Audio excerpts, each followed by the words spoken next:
ایک عام آدمی ہمیشہ یہ پوچھنا چاہتا ہے اور ہمیشہ یہ پوچھتا ہے اور اس کو کوئی جواب نہیں دیتا کلیئرٹی میں کہ ان کا رب جس نے ان کو کریٹ کیا ہے وہ ان سے کیا چاہتا ہے. اگر آپ یہ سوال مجھ سے 10 سال پہلے پوچھتے تو میرا جواب بہت مختلف ہوتا. اگر آپ یہ سوال مجھ سے 10 سال پہلے پوچھتے تو میں آپ کو اس قسم کا جواب دیتا. آپ کا امپریشن یہ ہوتا کہ رب مجھ سے اتنی چیزیں مانگ رہا ہے کہ میں اس کو کبھی نہیں دے سکتا. بالکل ٹھیک. اور میں جو کچھ بھی کر لوں میں ناکام ہوں.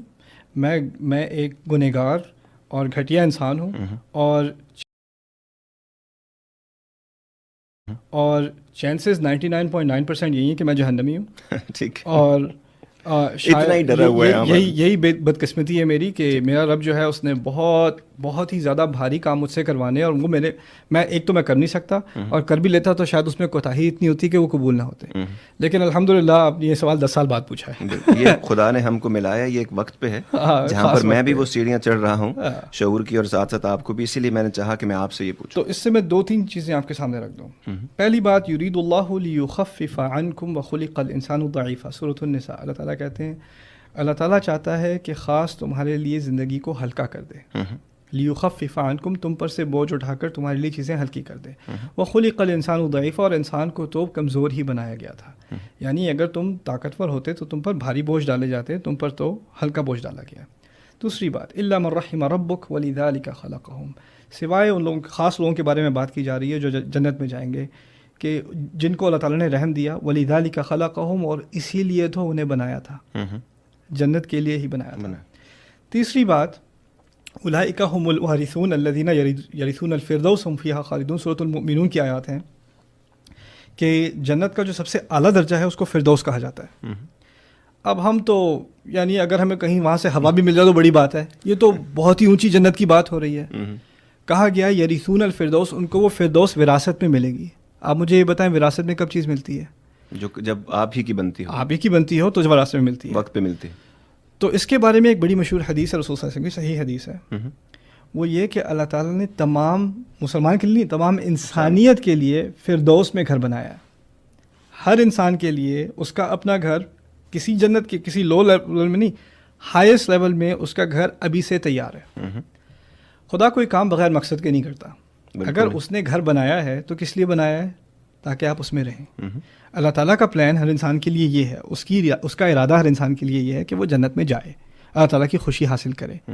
یہ چیزیں میں آپ کے لیے آپ کے سامنے اس لیے رکھ رہا ہوں کہ جو ہماری ریلیجس ڈسکورس ہے نا, جو خاص کر India, Pakistan, even Arab world میں جو دین کے بارے میں بات کی جاتی ہے, اللہ تعالیٰ کے بارے میں بات کی جاتی ہے, اس سے امپریشن یہ دیا جاتا ہے کہ یہ بہت ڈرایا جاتا ہے, بہت ڈرونا خدا ہے, یہ بہت غصے والا خدا ہے, بہت سزاؤں والا خدا ہے, اور اس نے کسی کو نہیں چھوڑنا, یہاں تک کہ اصل آفت تو مسلمانوں کی ہے. اتنی ڈپریشن ہو جاتی ہے انسان کو یہ خطبے سن کے, یہ لیکچر سن کے, کہ انسان سمجھتا ہے میں اس دین میں کر کیا رہا ہوں یار.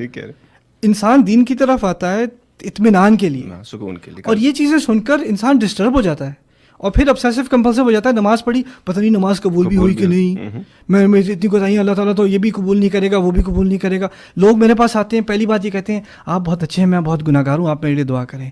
یار تمہیں کس نے کہہ دیا تم گناہ گار ہو؟ تمہیں کس نے تمہارے ساتھ یہ زیادتی کی ہے؟ رسول صلی اللہ علیہ وسلم صحابہ کو بھیج رہے ہیں ایسے گاؤں میں جہاں پر لوگ بتوں کی پرورش سینکڑوں سال سے کر رہے ہیں. ان کو جا کر کیا کرنا؟ ان کو ڈرانا, ان کو ڈانٹنا. یسرا ولا تعسرا, تم دونوں جاؤ, لوگوں کے لیے کام آسان کرنا, ان کے لیے مشکل مت ڈالنا. یہ کہا گیا انہیں. ہم نے کیا کیا؟ ہم نے اپنوں پر اتنی مشکل ڈالی, دوسروں کو کیا رہ گیا؟ دوسرے تو ویسے ہی جہنمی ہم سمجھتے ہیں. تو ایک ہمارا رب ہم سے کیا چاہتا ہے؟ کچھ زیادہ نہیں مانگا. عامل الصالحات کے الفاظ آپ نے عربی میں پڑھے ہوں گے, اس کے ترجمے میں جو چیز مسنگ ہے میں وہ آپ کو بتاتا ہوں. صالحات کا لفظ عربی میں اس کو کہتے ہیں جمع قلہ, یعنی بہت تھوڑے چھوٹے اچھے کام. بہت زیادہ اچھے کام ہو تو صالحہ کہا جاتا ہے, بہت کم ہو یعنی ایک ہاتھ میں دو ہاتھ سے کم میں آپ گن سکیں, اس کو صالحات کہتے ہیں. یعنی جن لوگوں نے کچھ تھوڑے بہت اچھے کام کیے. خدا نے کوئی سینکڑوں اعمال کی لسٹ نہیں بنائی. آپ کو ایک دو کام بہت برے ہیں, وہ آپ سے یحرم علیہم الخبائث, جو چیزیں خبیث ہیں, گندی ہیں, فلتی ہیں, ان سے دور رہنے کو کہا ہے. یہ ام الخبائث ہے. ہاں, اور یہ باقی کچھ اچھے کام آپ کو کرنے کو کہیں. یہ فنڈامنٹلز ہیں. لوگ کیا کرتے ہیں, لوگ اپنے آپ کو اوور ویلم کر لیتے ہیں اور یہ ایکسپیکٹ کرتے ہیں کہ خدا ان سے ان کی یہاں تک کہ اچھے کام بھی قبول نہیں کرے گا. سو ہیومن سائیکالوجی کو سامنے رکھتے ہوئے جیسے ہم لوگوں کی طرف سے اپنے آپ کو ایکسپیکٹیشن میں ڈال کے اوور ویلم اور اسٹریسڈ آؤٹ کر لیتے ہیں, ہم رب کے ساتھ بھی وہی کرتے ہیں. ایگزیکٹلی. یہاں تک کہ میں اس میں ایک بات کا اضافہ کروں, لوگ آپ کی غلطی دیکھ کر آپ سے کہتے ہیں خدا آپ کو کبھی معاف نہیں کرے گا. یہ فتویٰ تو وہ لگا ہی نہیں سکتے. اور لوگ آپ سے کہتے ہیں آپ برے انسان ہو, آپ جھوٹے ہو, آپ نے غلطی کی ہے, آپ نے چیٹنگ کی ہے, یا آپ نے اپنے پیرنٹس کی جو آپ کی ایکسپیکٹیشنس تھی اس کو ڈس اپوائنٹ کیا ہے, تم نے کہ ہماری امیدوں پر پانی پھیرا, یہ کیا وہ کیا.